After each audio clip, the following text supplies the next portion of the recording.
What is up, possums? Welcome to Offensive Points pre-draft extravaganza. We are going to have a draft extravaganza tomorrow on the YouTube channel. So get on the IDP Army YouTube channel. We are going live reactions, analysis, giveaways, guests. We're going to have a great time out there. So hope you all can come join us. Again, that is the IDP Army on YouTube. Follow us anywhere, Twitch, Twitter, whatever thing you got, we'll be there. So guys, the draft's here. You planted your bulbs in the fall, and now just like they're growing, they're coming out of the ground. They're about to be NFL players right now. We're about to get them on our fantasy team, and we are going to dominate. So can't wait to see the reactions, the analysis that we're going to give out.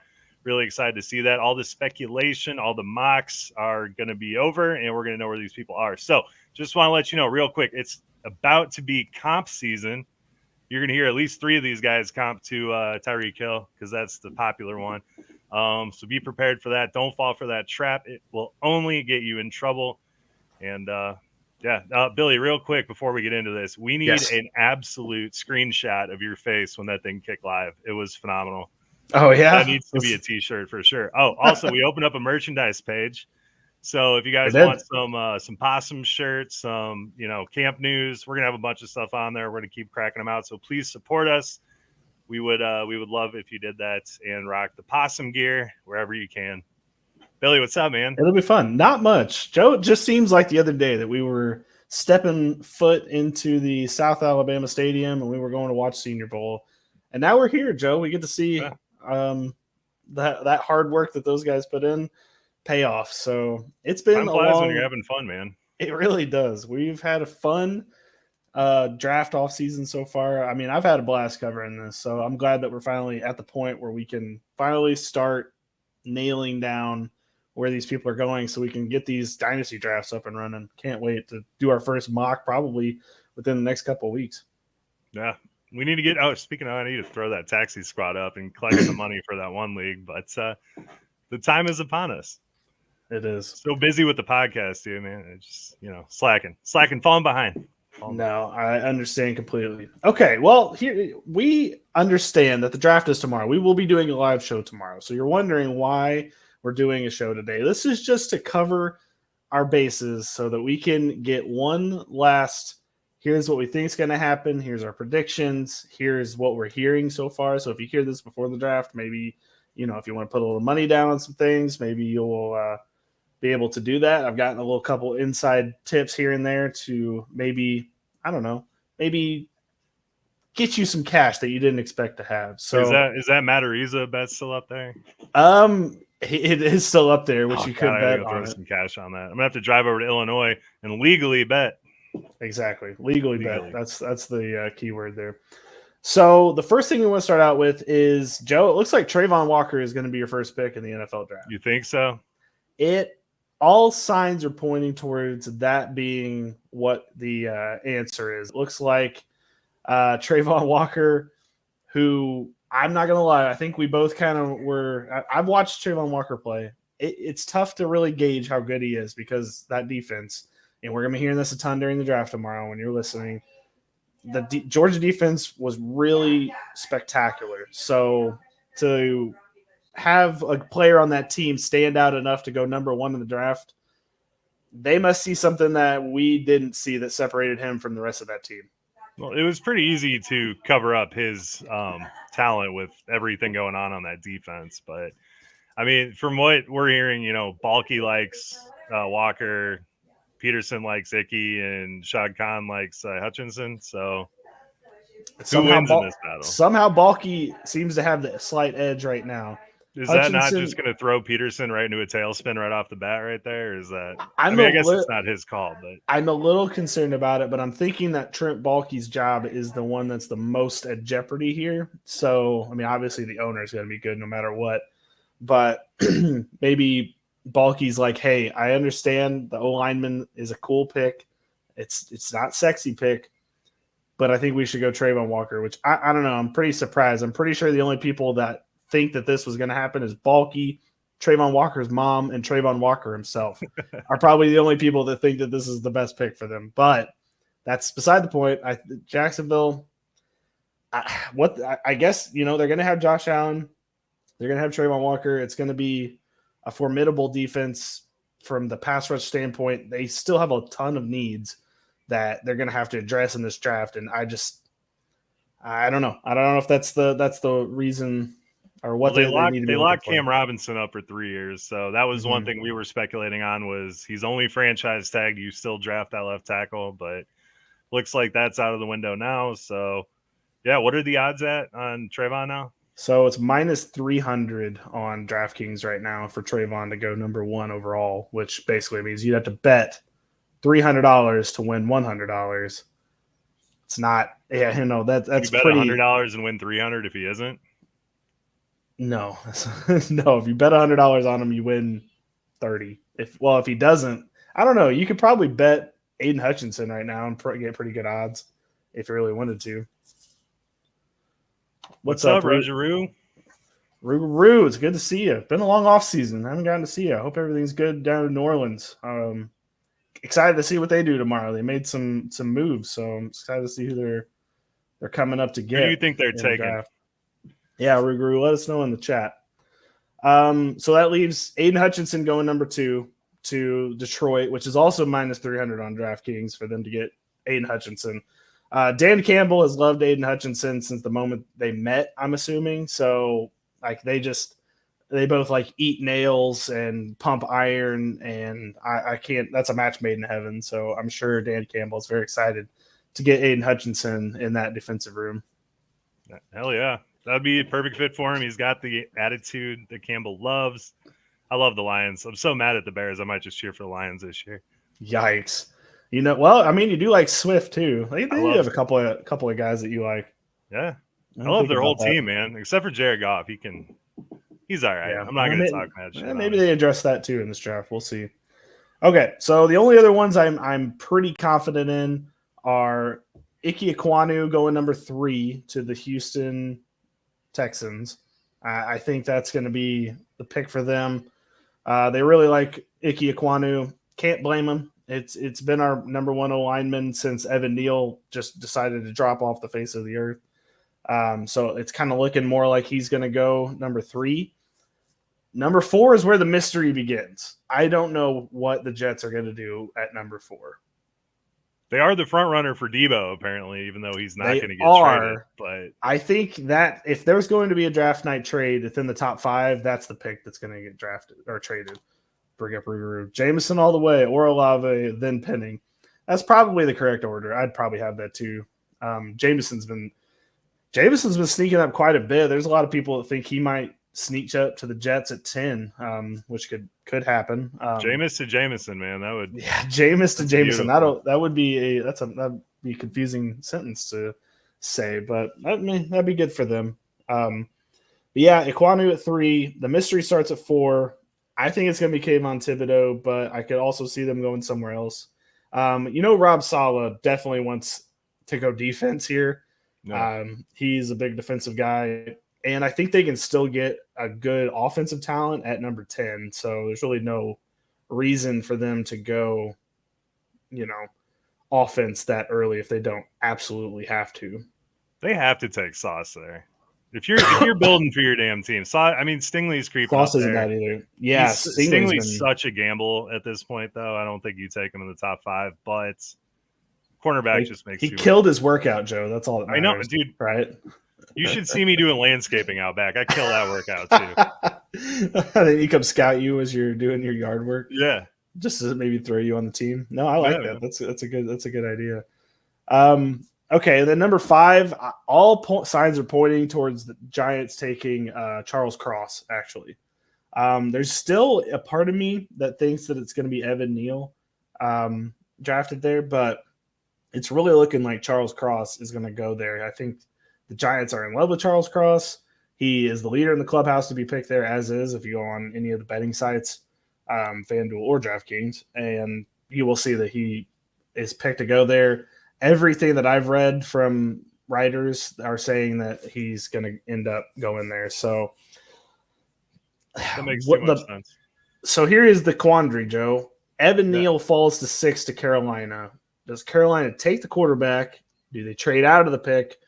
Or do they just shore up their O-line, which is something smart that they could definitely use in Carolina? I mean, you saw that O-line. It's not great. So having a guy like Evan Neal fall to them at number 6 would be amazing. But they do have options. So what do you think? And they are the Panthers. So what do we think? I think they're going to triple down on their horrible quarterback drafting. Rougeroux, I like Cross a lot, man. You know, we got to see his run blocking. If he goes to the Giants, I am out on Saquon. Absolutely. I'm kind of already out on Saquon, but that would be I wouldn't be too happy about that. Cross does have higher upside, I think, than Evan Neal. Evan Neal, I mean, I'm not gonna lie, Joe. I think Evan Neal hurt himself by not going to the combine.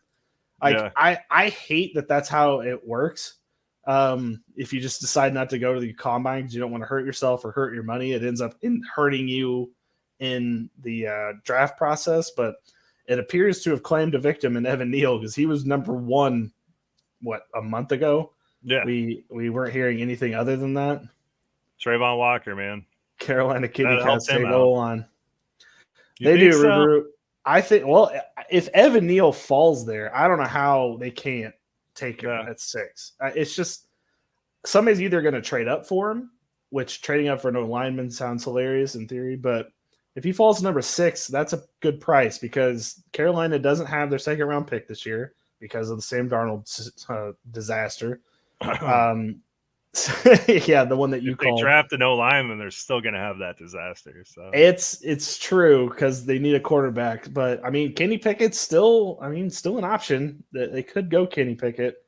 But I think if Evan Neal's sitting there, I don't know how you look at Evan Neal and Kenny Pickett and decide, well, let's go Kenny Pickett. When who knows? Maybe you could end up with Baker Mayfield when it's all said and done. Who knows? That's true.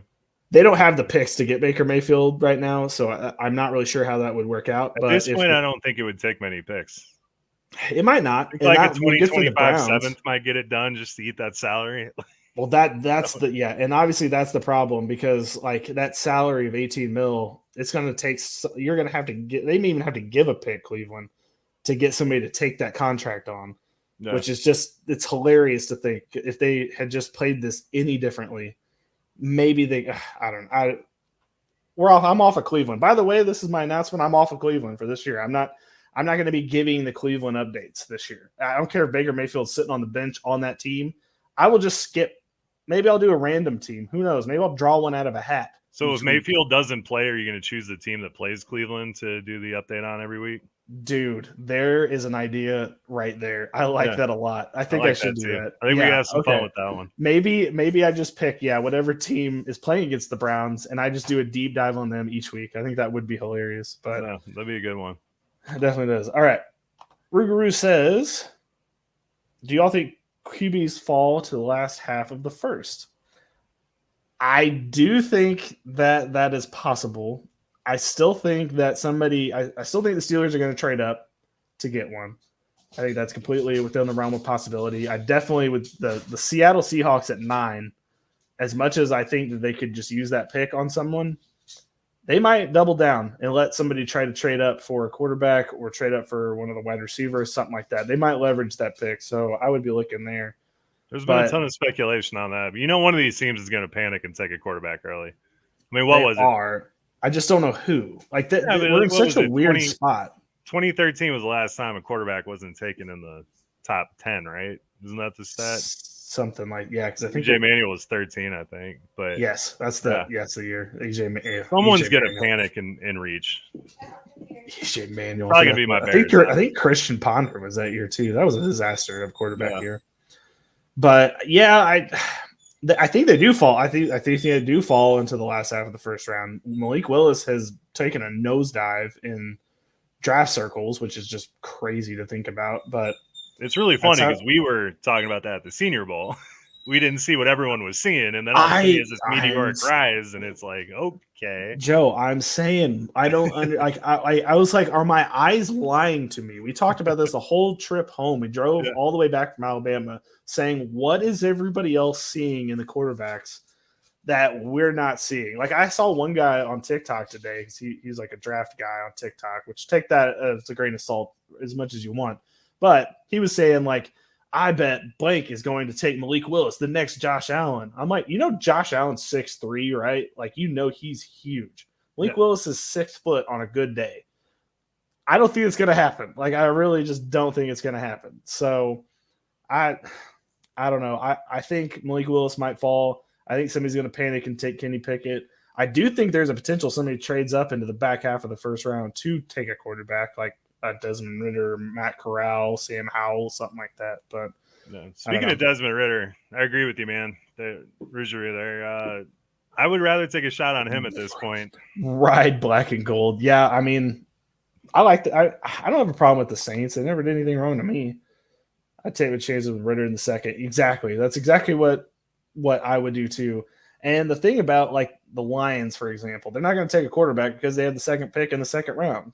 They can just get the whatever's left over to sit behind Jared Goff, because I'm pretty sure Jared Goff's contract, you have to have him this year, but then after this year you can cut him and the cap hit isn't nearly as bad. So I mean, I think with the same argument I made with taking David Ajabo with the 32nd pick, just because you have his 5th-year option, you have him for an extra year. Same could be said with Ridder, especially if he's more of a developmental prospect. So they might snag him at 32 just to have that option on him. But I just think if they're going to suck next year, the tanking for this next draft is going to be fascinating to watch, because I think Seattle and Atlanta have the like commanding lead. But if I was Detroit, I would try to be getting in on that. Like, I would try to be getting in on that. And if you need to throw a rookie quarterback out there, you need to throw a rookie quarterback out there. But I think that the tanking wars for 2023 is going to be very fascinating to watch. I don't think Dan Campbell has a tanking bone in his body. I don't think he didn't try to tank this year. They tried to win every single game. Honestly, not a bad team, the Detroit Lions. They had a chance to win almost all of those games that they were playing. So I definitely think, they could. The ball could have bounced a different way every now and then, maybe in the next round. Okay.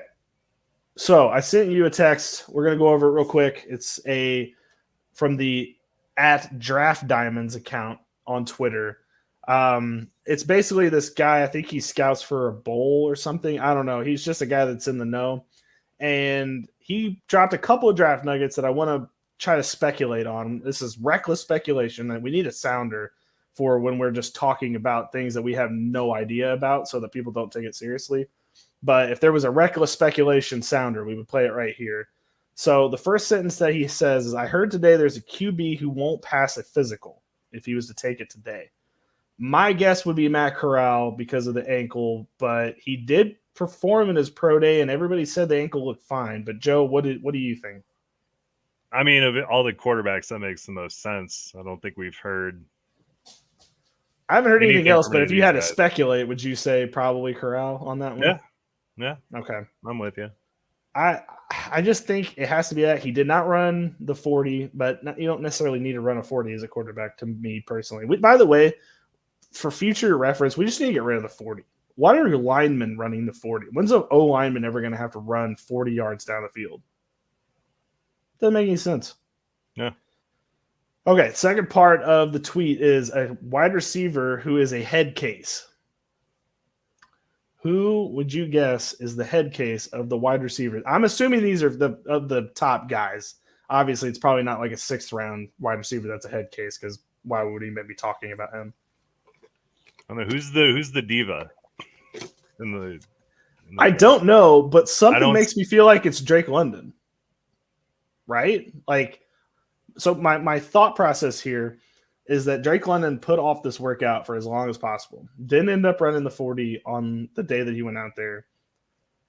Plays in Southern California. I don't want to make that a stereotype, but there's definitely something. Shots fired. I know. I don't want to make it sound like all people from Southern California are head better than those New Orleans guys. Colin Cowherd lives down there, and I know he is. I'm just playing. Yeah.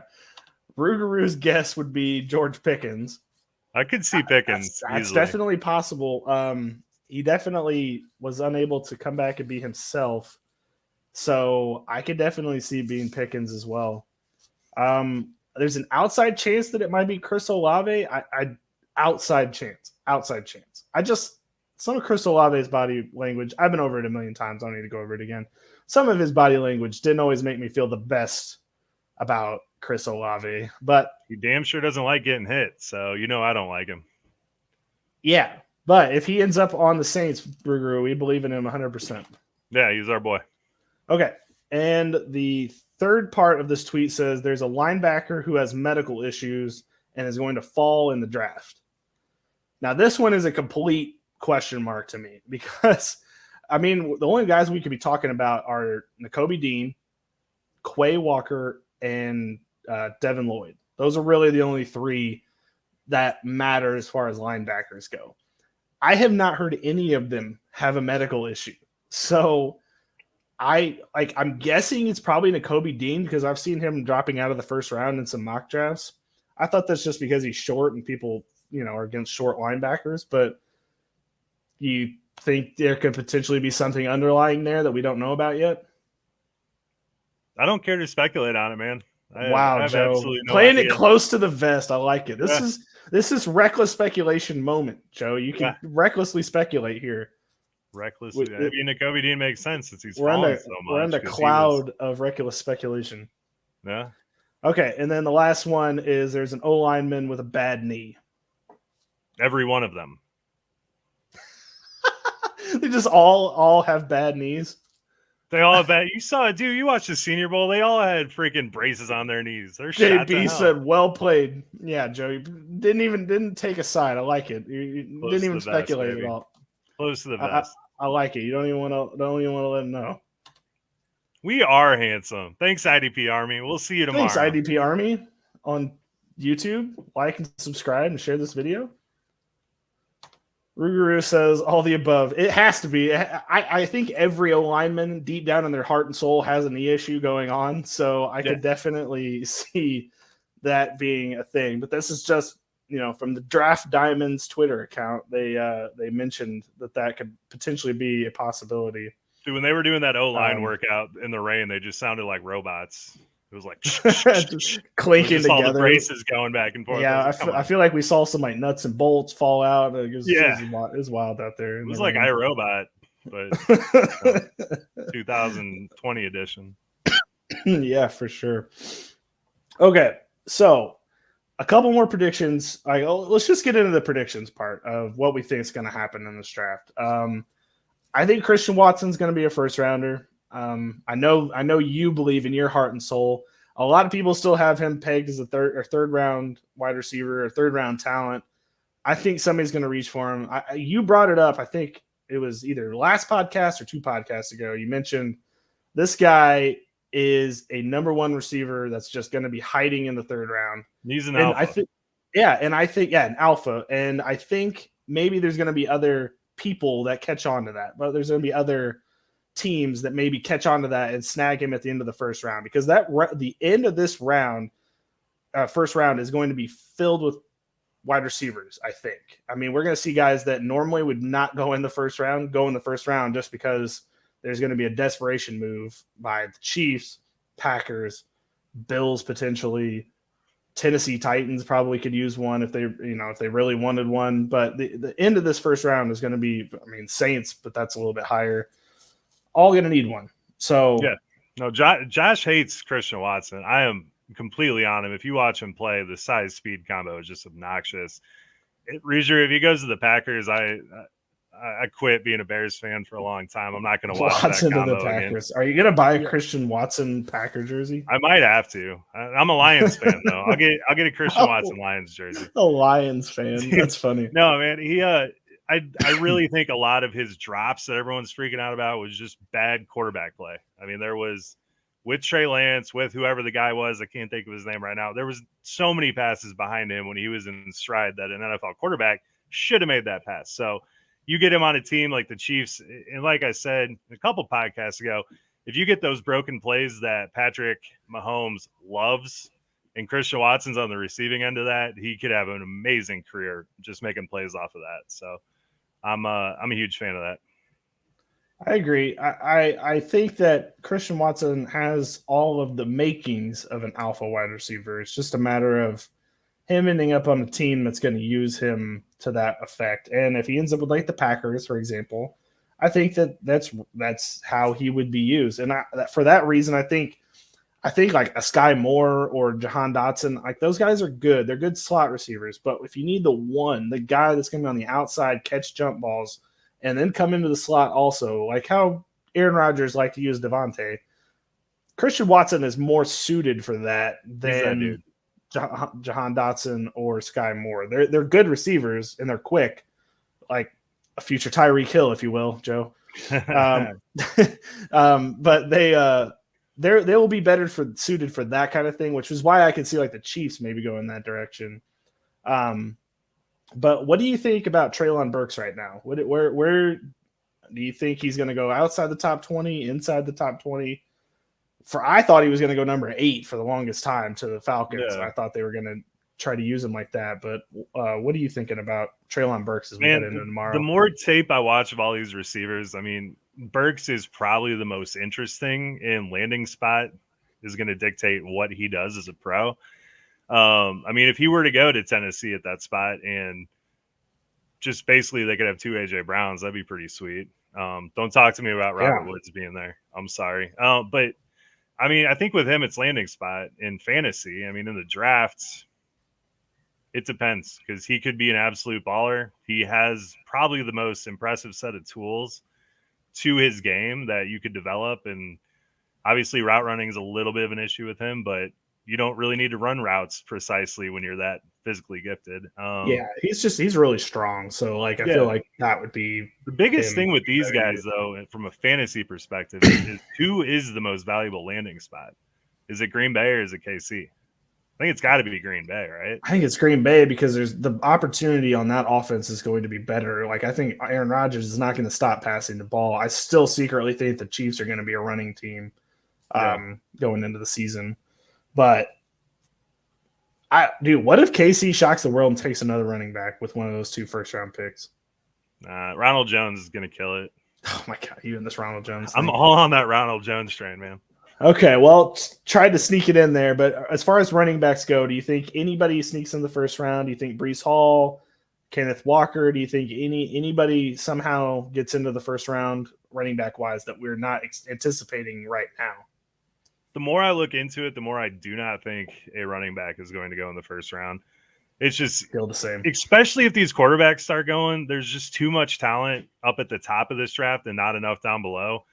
Running back has been devalued for a long time. Although, Breece Hall would be sweet with the Bills. There's a lot of stuff going on there.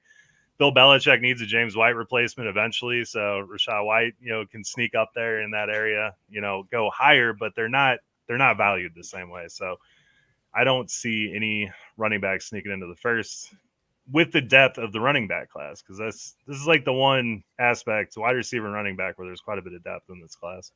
Yeah, next year in 2023, there will be running backs taken in the first round. There will be at least 2 that I'm pretty positive will be going. But as far as this draft class goes, it could happen. I did not see Clyde Edwards-Helaire the year that he went in the first round to the Chiefs. I didn't see that coming. So there's always a chance that something like that could happen. But Breece Hall is really good, and he's going to be good for a team in the second round. But I don't see him sneaking up to get there because and another reason is like Jonathan Taylor, for example, 2nd round pick. That's Jonathan Taylor. None of these guys looked like Jonathan Taylor in college. Now, the fears of Jonathan Taylor, he had a lot of tread on the tires. He had run for a lot, had a lot of rushes, a lot of hits in college. So that's why a lot of people were kind of down on him going into the draft. And Breece Hall, kind of the same thing, I guess, is he's had a lot of tread on the tires. He's played there at Iowa State for all 4 years.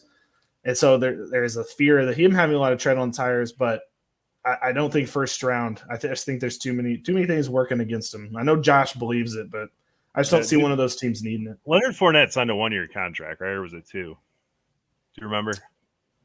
I think it's 2, but I'm not positive. Brady's only there for one. Brady's only there for one more year. Tampa Bay drafting. If any team was going to do it, they make the most sense to me because when Brady leaves, you have to have a running back, and you have to assume that Fournette, especially if it's a 1-year contract, is going to bounce after the season. So That's the only team I could see, but I think they have, edge makes more sense for them, in my opinion, building up that defense, defensive backs, especially if one of those guys falls. Yeah, that would make more sense. Yep. Okay, one more thing, and then we'll get out of here. Kyle Hamilton. I don't think he's going to go in the top 10, Joe. I thought he should be the second pick overall, and I still think that in my heart of hearts, but it's looking like he's going to make it outside the top 10. So Are we thinking maybe Washington, maybe a replacement for Landon Collins? Would that sound about right to you? That'd make a lot of sense. I still think the Texans could grab him. That's right. I'm going in our mock drafts. I think that would make a ton of sense. Best player available type thing. Because, all the contention teams are going to be grabbing pieces, and a rookie safety, how much is he really going to help you if you're in contention from someone you could sign off the street? I don't really know. It's a good point. Plus, unless you're Derwin James, which is what his comp is, but unless you're Derwin James, you're not going to step in and immediately be impactful. So you might need a year or two to get him into shape. But I still think you're getting crazy good value for Kyle Hamilton. Yeah. He's probably he ends up. He's one or two most talented in the draft, I feel like. I feel like too. He's naturally gifted. He like in your IDP rookie drafts, he needs to be one of the first couple players defensively taken. Like that he can't fall. Like even if he falls in the draft, like not in the top 10, I don't think it's a talent thing. I think it's just because he's a safety and there's just a bias against safeties. I don't think anyone wants to pay a top 5 salary to a rookie safety, but unfortunately, that's the world we live in, Joe. Unfortunately, Eric Berry was the last one in the top 5.